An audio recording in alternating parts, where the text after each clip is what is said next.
284. So that's why with the MRL method here, it lets us use this method. So it has quite significant ramifications in practice. So this is a very interesting experiment done by Superbase. They basically got 220,000 embeddings from Wikipedia articles, and they compared how it worked in terms of memory and query speed with a larger dimension size and a smaller dimension size. So they take a larger dimension size, 1536. Oh shoot! Oh, sorry. This should be I think this should actually be flipped around. Wait, let me take a look here. So this is less memory, more memory. Okay, so if this is really bad. Okay, let's see here. But this should be 7.5. Actually, this should be 4. There we go. Okay, so with a larger dimension size, it takes up more memory. So 220,000 embeddings. In Postgres, it'll take about 7.5 gigabytes here. And the query speed is also slower. So QPS is queries per second. So this larger dimension, 1536, it only does 90 queries per second. But when you have a smaller dimension size, 384, less memory, of course, 4 gigabytes of in the Postgres database, and also query speed is significantly faster here. You can see 160 queries per second. And so what adaptive retrieval is so with MRL, you can do a 2-pass retrieval. You can basically store the full dimension size here, 1536 or 3072, and then so once you store that, you can do. Oh yeah, sorry. Should be the other way around, I think.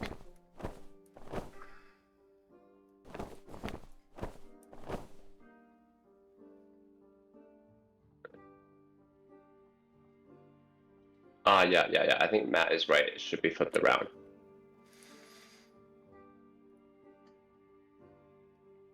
I think there's kind of an interesting conversation here. So like conceptually, when we talk about storing these, what are we storing? So we're storing the vector itself, and then some amount of metadata as well. So when we're talking about storing, I think it's just the embeddings into the using PG vector for Postgres. Okay. Oh wait. So yeah. I think this makes sense. But I think Swix raises an interesting question, which is, if we're looking at a drop here, 384 dimensions, so we're storing like a quarter-ish of the dimensions in the vector. Why is our memory only going down by something less than 50%? And my intuition is there's some other metadata we're storing. Maybe it's just the URL to where the article is, or something like that. But okay, so yeah, that's a good point. And then yeah, I don't think I can keep track of the chat here, but then Swix says there's a third column, performance. How much do you trade off for the less memory here for more speed? So the performance is actually in this chart over here.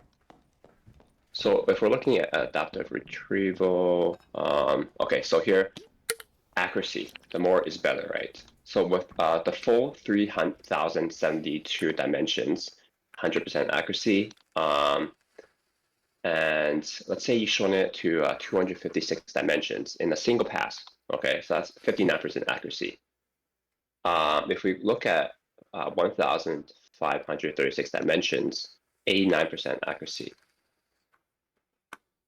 So I think that's what you're looking for, Swix here.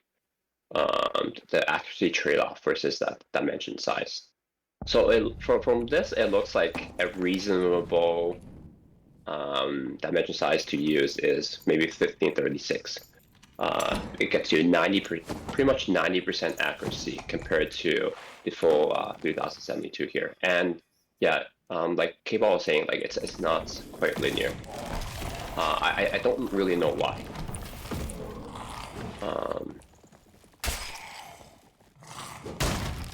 They didn't really go into that, but oh yeah. So this is another part here where, let's say you want to choose the optimal first pass dimension. They did some experiments over here as well.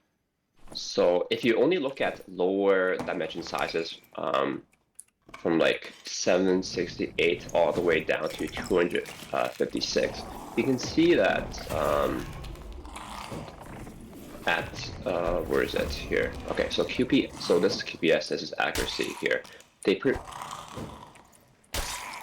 can see how they do, where is it here? Okay, so they like 512 because it's got the fast QPS compared to accuracy here.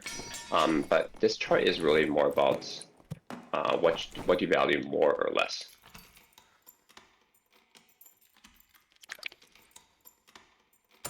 Hope that answers some of your questions here. I think the most important chart here is probably this one here. Because this gives you a very clear indication of the trade-off between dimension size, you can clearly see here, and then the accuracy here, and it falls quite a bit here. I thought later on maybe we can play around with some embeddings and kind of see the differences in the OpenAI embeddings versus the Cobra embeddings. So right now I'll go over Cobert, and I'm using Cobert through Ragatui. It's a pretty useful lib because it offers pretty much the whole RAG pipeline through the Ragatui library. So Cobert is considered a late interaction retriever. And this diagram kind of shows you what that means. So on the left here, we have a representation-based similarity. It basically compares the entire document query vector versus the query vector, and what late interaction here means. So the late interaction is the proposed Cobert, which is the one on the right here. It represents their text basically as a collection of token embeddings. So the difference is that it's not a single vector, but it does model similarity through token level interaction.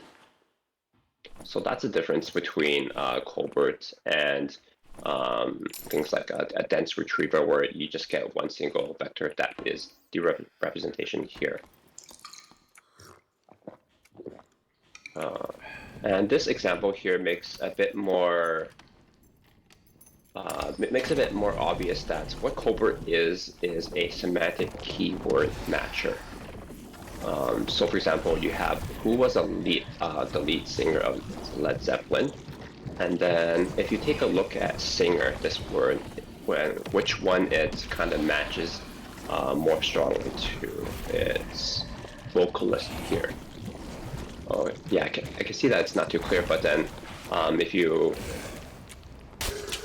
in the article that is right here, it says that basically that's how you can kind of tell that Cobert is a semantic keyword matcher, because these words match quite strongly to the query word here. Singer matches the most strongly to vocalist, and that's how you can kind of see that's what's happening when you're doing late interaction retrieval, because it does it through token level interaction, and that's what's happening here.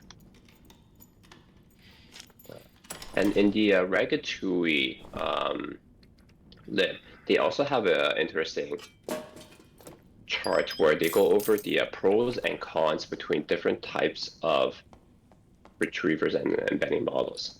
So what we looked at before was OpenAI, and that was the dense retrieval embedding model there. Oops. So of course it leverages semantic information, but what they say is that it doesn't quite work with contrast of information. So I love apples and I hate apples will have a high similarity.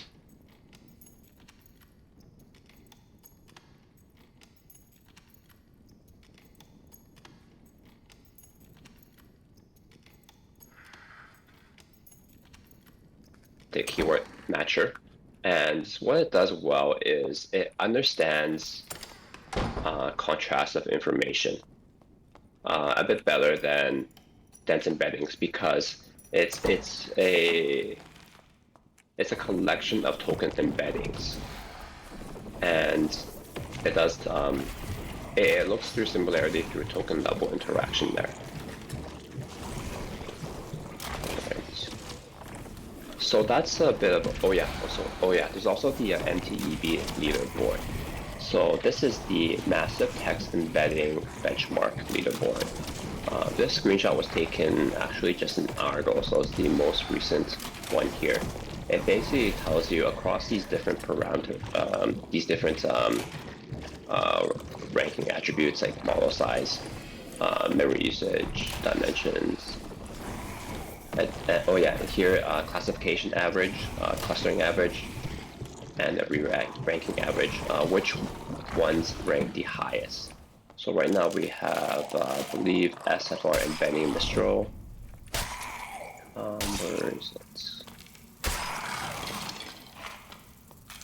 Oh wow, this is just a screenshot. So look at here is provided. I think you can also filter on different model sizes. So if you're looking for something specific, like classification or clustering or re-ranking, retrieval, it can rank it for you there. So this is quite handy to use if you need to find a specific embedding model for the type of task that you're looking for.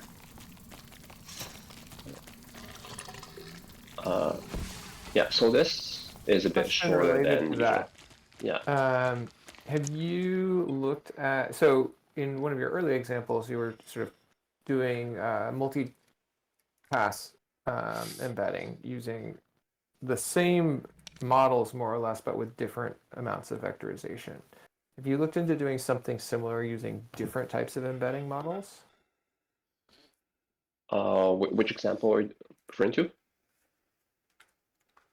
So scrolling down a little bit, when we were digging, we kind of just derailed you a little bit because we started digging into, no, before this, sorry, right here, this adaptive retrieval and having a 2-pass retrieval. So in this case, if I understood it, it was using the same core embedding model, but with different levels of dimensionality.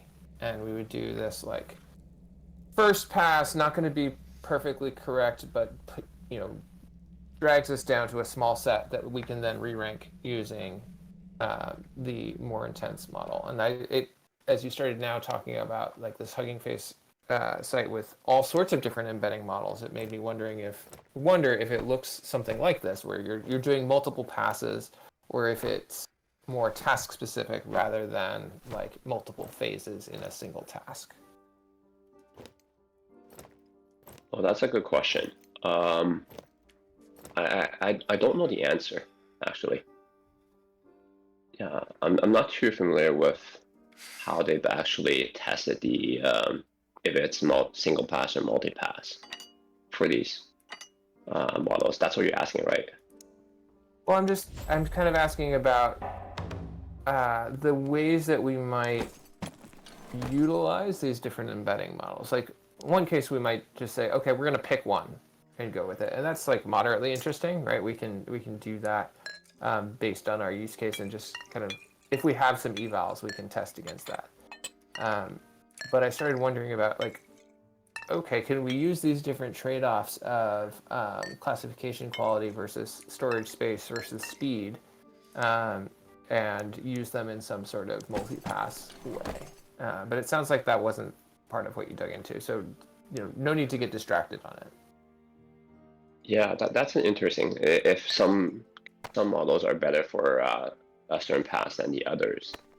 I'm not too sure about that, but if anyone in the audience has any knowledge about that, please feel free to share. I think there's a few people typing.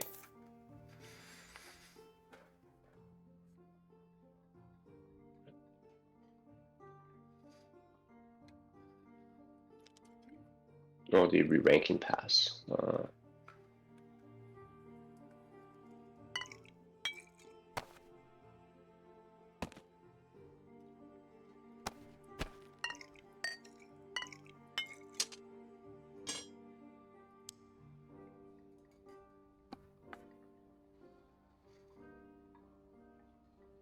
Okay, Brooks, do you yeah, I want to think the hop re on stage and talk about the re-ranking?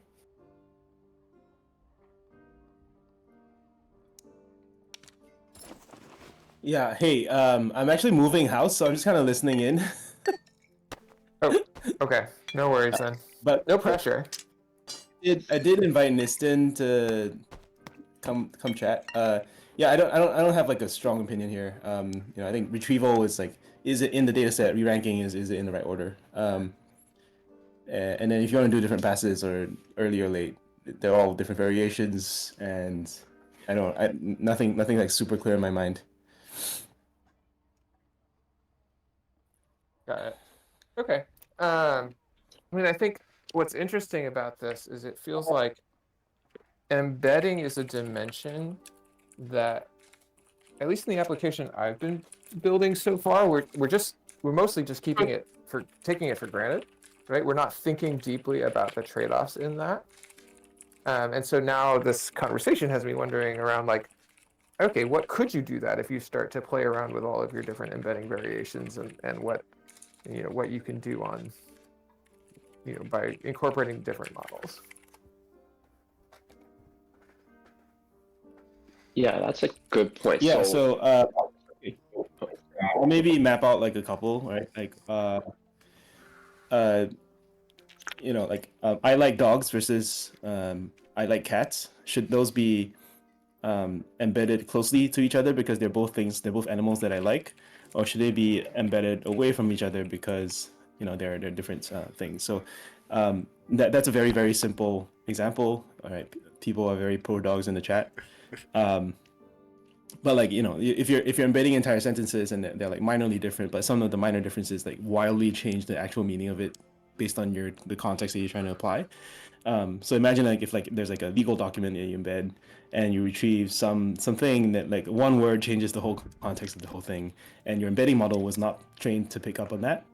It's going to embed very similar things next to each other, which is like maybe okay, or like it's just like not if it doesn't if you don't care, if you just like blindly apply embeddings, you're gonna run into these issues where you're not sure about how it performs under your specific context. And so like if you're not if it doesn't make, if the thing that you're actually looking for doesn't make the cut of like the top K examples that you retrieve, then it's just not in your rag, and then you're screwed from there. Like there's no amount of re-ranking that can mix up on that. So yeah, I think that would be the first observation. That is really interesting too, because one could imagine having a set of embedding models that you're using where you have like classified them along these different dimensions that you might want to incorporate, and using that as some way, like you could spin off a set of them in parallel and look for the intersection or something.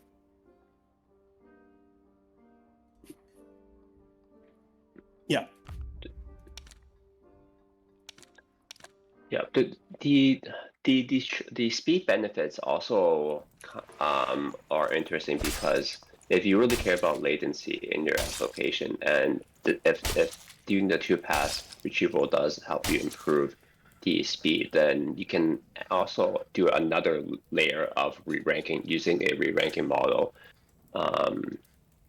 and potentially improve your short list of documents for your RAG application or whatnot.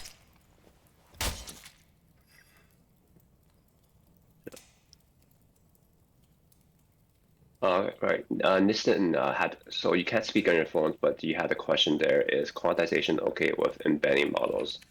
Not sure why they measure memory use in float 32. I think your 7.5 gigs of memory isn't small though, and weren't running it in 8-bit also speed up latency also. Yes, that's a very good point. I don't think they looked at it in this study here, but I think they had a different study or a different experiment where they actually looked at quantization, and I'll share it later on, but I don't quite remember which link it was. Yeah.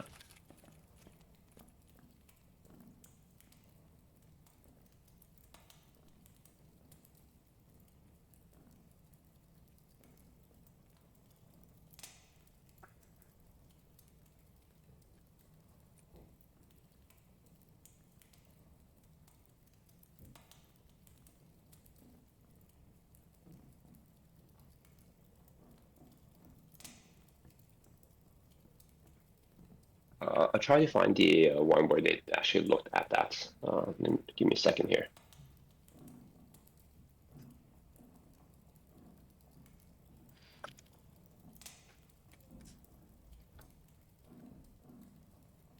Yeah, Newston is raising an interesting example that actually ties into what I think was the Paper Club topic this week. I didn't get to actually attend Paper Club this week, but sort of trading off the bit length of your vectors versus the dimensionality.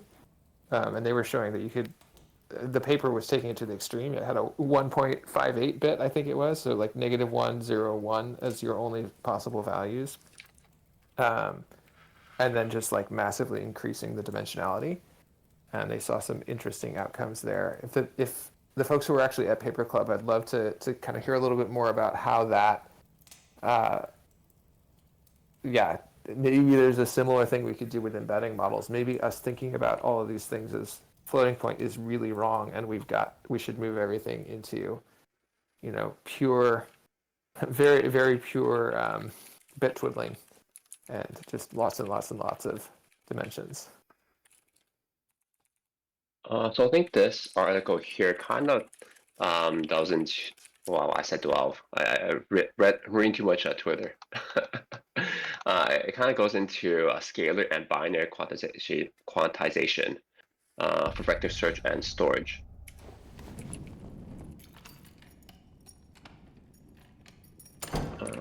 Let's see here.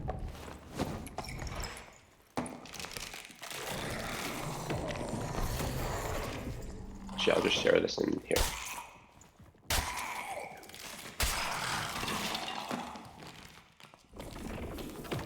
Oh, sorry, did my mic die? Is it still working?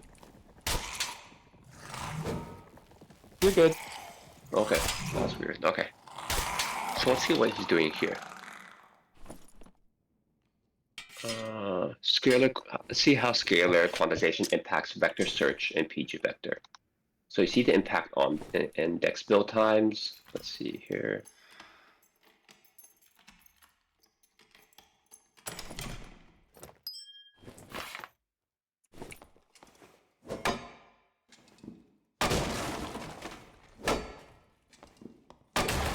Yeah, this is probably the most prominent here.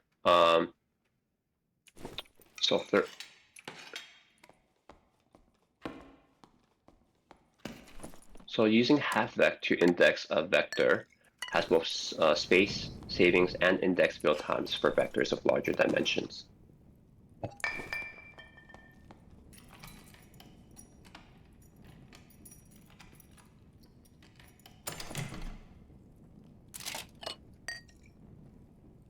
Now this goes into quite a bit of detail. I'll have to read it later on just to figure out what's happening.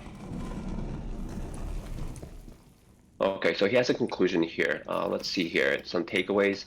So scalar quantization from 4-byte to 2-byte floats looks like a clear winner.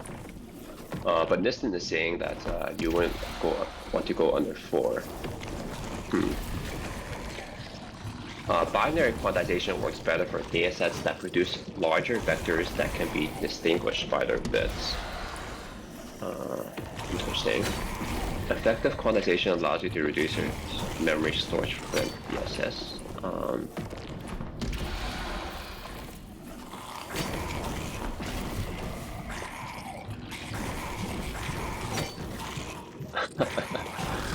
Why is Cohere keep boasting about the re-rank model? I saw that too as well. Cohere re-rank. So it apparently is a lot faster. Where was it?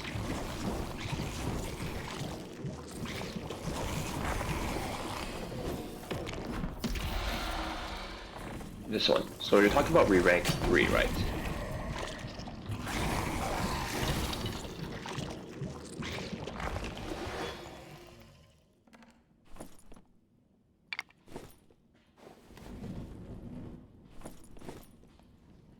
Semi-structured data with recall. So they just compare it to BM25. That's interesting. Okay, here, this is a better comparison. So when they're looking at embed English v3 versus the combination with re-rank 3, there's a 13% improvement in accuracy.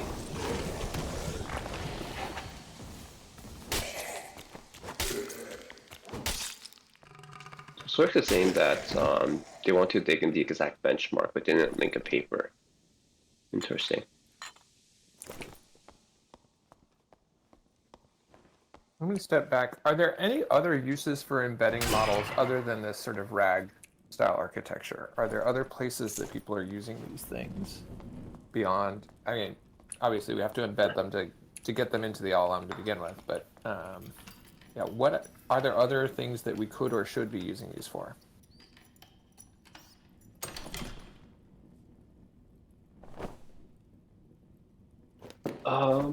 So Sloan was saying a classification. Do you want to talk about that?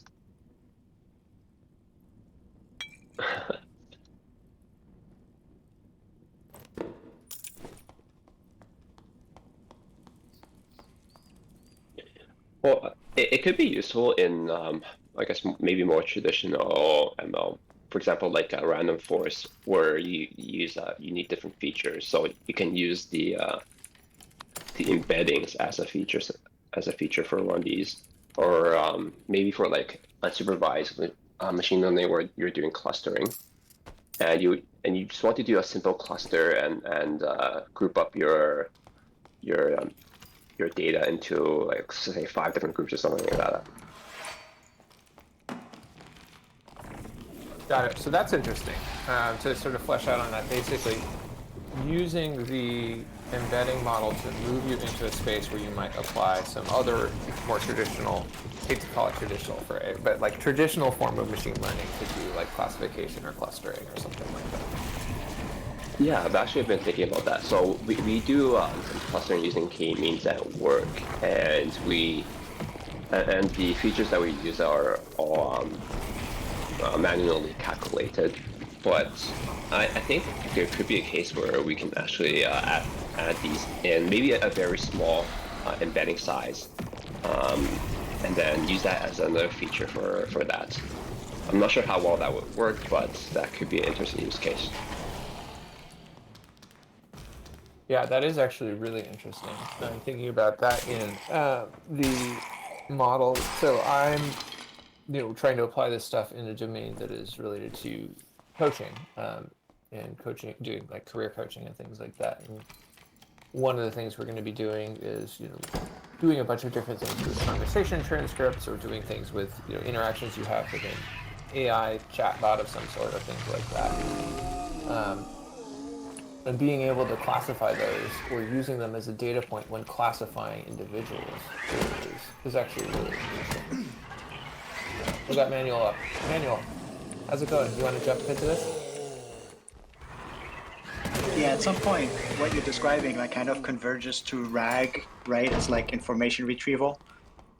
I remember in the previous AI hype wave, which I guess before transformers, we're doing exactly what Nuvik was describing, which is it's an easy way to transform words into a vector that you can then use, all your clustering algorithms and other stuff on, and it was working decently well for like, topic classification, saying like, is this similar to talking about animals? And then I don't know how well it worked in practice though, but that's definitely what I remember using embeddings for back then.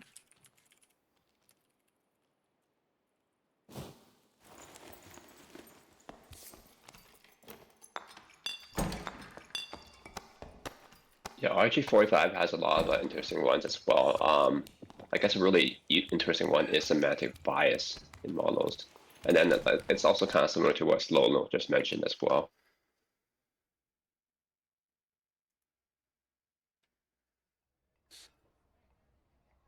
Yeah, that's interesting. I wonder if you would get a better classification embedding text and running against a classification model, or just asking an LLM which classification it belongs in.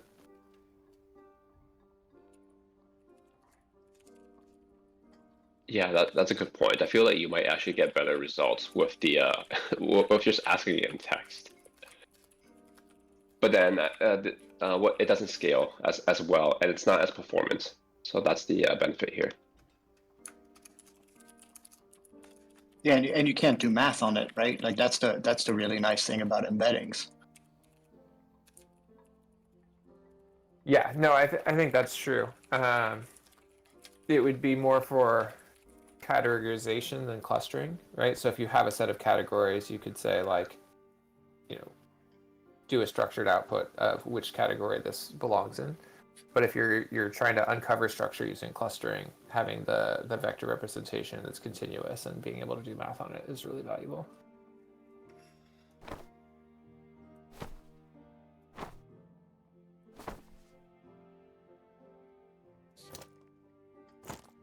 Did any of you do like bigger scale evaluation of embeddings and like of the, have like a experience with the evaluation tools? So not just benchmarks from literature, but like actually running some of those.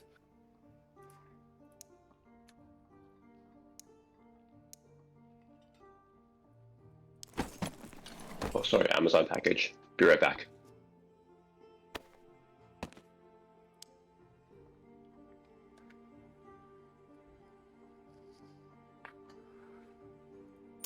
And the silence is eerie. It is. Well, it's interesting because the chat is super active, and so there's this like, how do we hop back and forth between engaging in that and the. Yeah, I'm conversation. personally like really interested in like extending my tools to do more embedding rack type work, but I'm just so many other things to work on. But I'm kind of really excited of what you probably can do just like as a pre-step for more traditional information retrieval. Like I think that probably is where. I mean, it's just a gut feeling, right? But like embeddings are going to be even more biased, like prone to like not really pointing in the direction that you want, but it looks useful, but it's not in real world applications, right? Like in demos, it always looks nice because it goes into the right direction. You can say like, could be so great if we put it into production, but like once you have to actually retrieve the document that you want, then can't fake it, right? Yeah. That is interesting. Oh, so RJ45's got something spicy there. You don't need a vector database.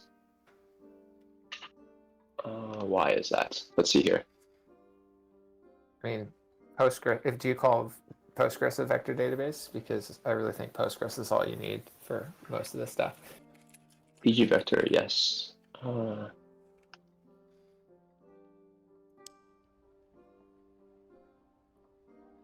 I remember reading this. I think it was mostly like, yeah, why are you using something super slow and expensive when we have such great information retrieval techniques? Well, I think that's what this guy's saying here is that you use BM25,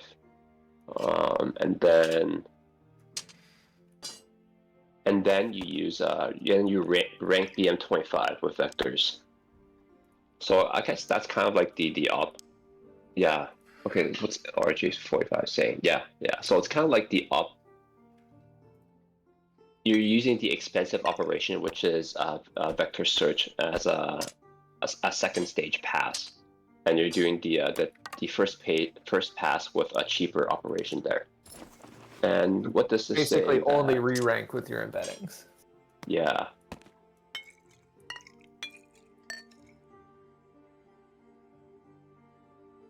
Basically. Yeah.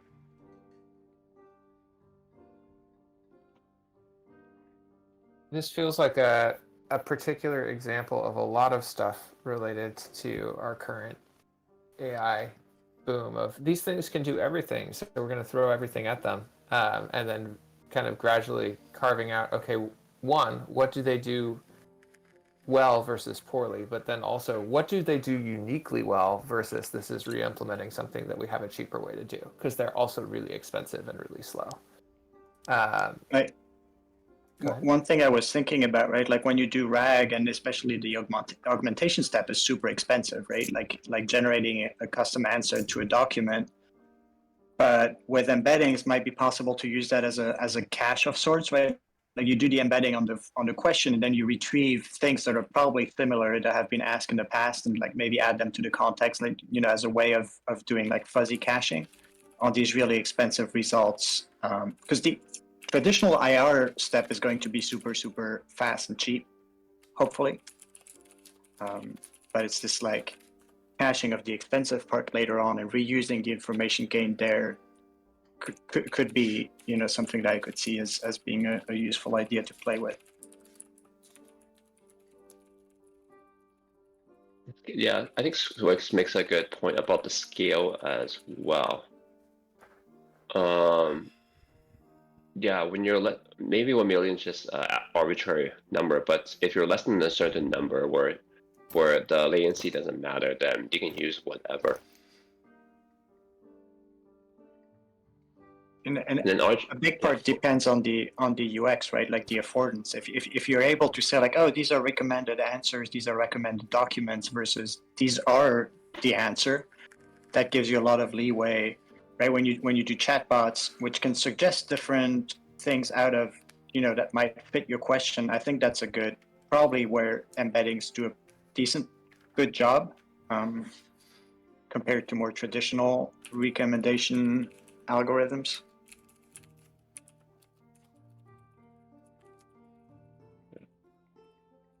And there's another point here in the chat.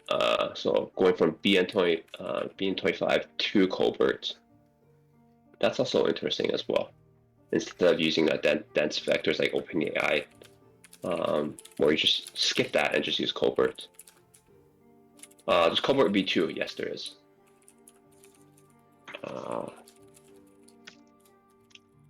Can we really quickly reflect what Colbert is, in case anyone else is feeling ignorant and naive like me?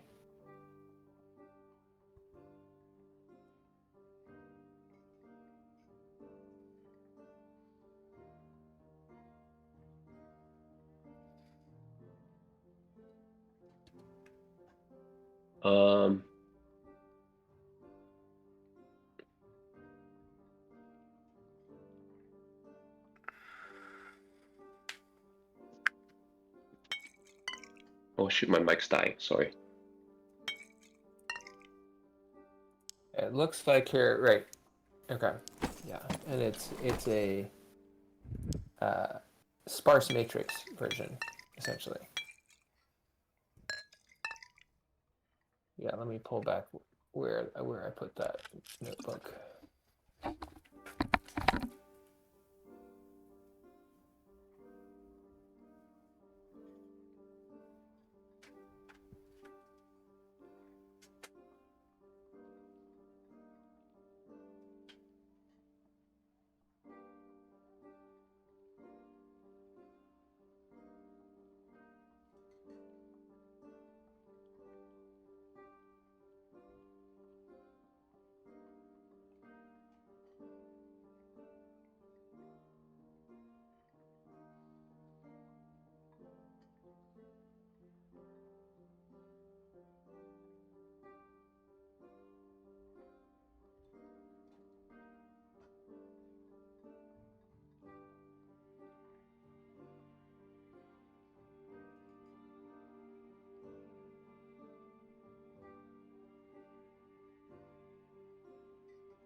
All right. Given Nuvik's mic filled, I think most of the conversation at this point has moved into the chat.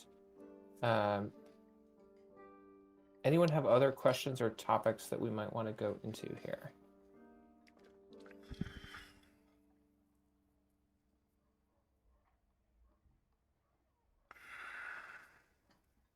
Ooh, manual raises an interesting thing. If you know you're doing a question answering service, do you get better results if what you're embedding is actually a question that's inferred from the answer that you're going to load than you do straight from embedding the answer? I've read quite a few papers on that technique, right? But I'd like to hear people using it in action.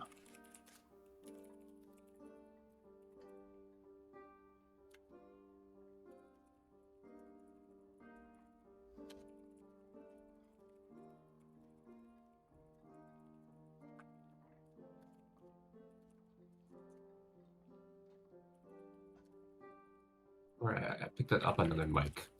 Hopefully this works. We can hear you. Well, I think it is the hide technique. Yeah, same idea.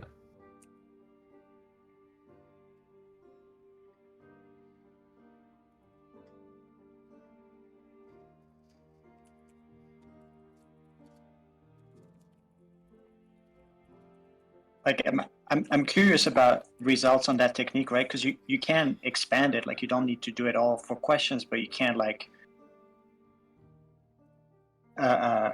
every kind of, you know, to go back to my framework, every kind of like semantic transformation step you can do with LLMs, you can do embeddings at that point. So like, if you want to search for source code, you know, don't do embeddings on the source itself, but like transform it to something that's very same structured, so that the embeddings really like encode only the meaning and not like sentence style and like all kind of other stuff that they encode probably. So if you think about source code, you can do like, oh, describe this class with a title and a subtitle and an example and this, and then you can look for similar code because it's all being like, you know, pushed into this one. But I don't know. I haven't tried it, so this is really just like an intuition based on what I think embeddings do. Yeah, well, and that's interesting too when you talk about having different embedding models, right? Because like that transformation might actually be embedded, not to overload the word, but might be embedded in the embedding. Right? It might be doing, like in terms of what it's choosing to prioritize.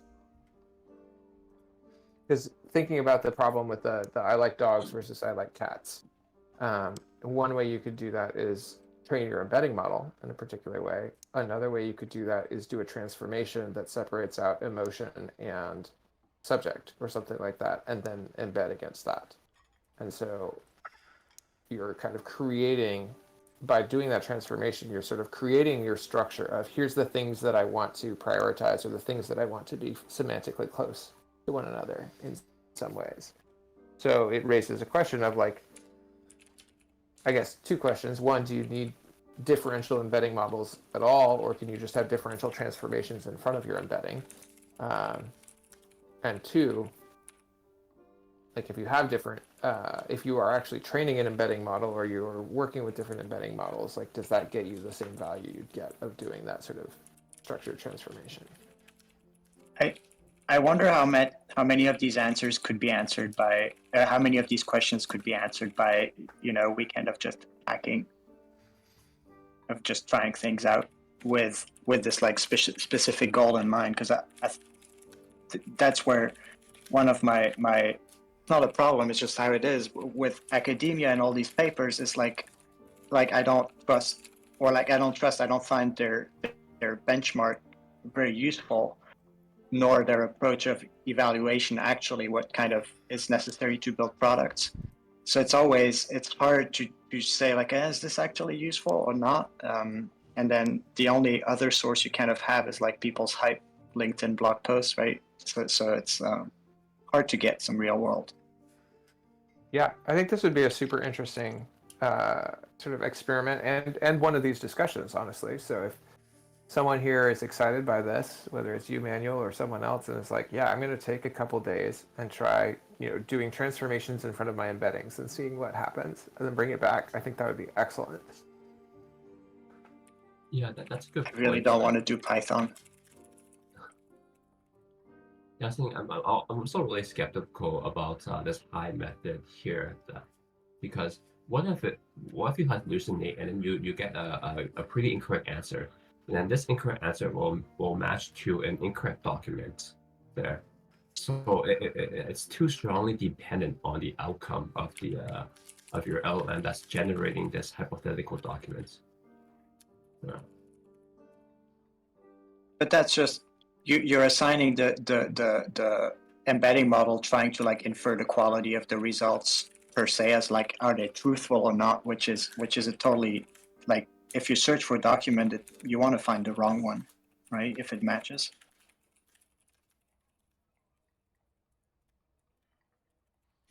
Wrong as it's like sense truthful content, not like the wrong document that doesn't correspond to the query. Oh yeah, not the wrong document doesn't correspond. Yeah, that's right. We should probably wrap up. Well, it's Yeah. So let's wrap up. We've got about 5 minutes left. Thank you, Nuvik, for leading this. I think appreciate your digging in, sharing this stuff, and it led to some pretty interesting experiment ideas and discussions here.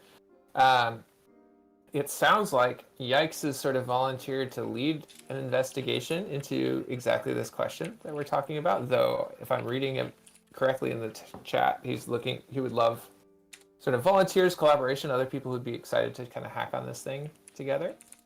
And you don't, Manuel, you don't have to be doing it in Python. Honestly, I'm doing all my LLM stuff right now in Ruby, and there's awkwardness to it, but there's also fun stuff to it. So,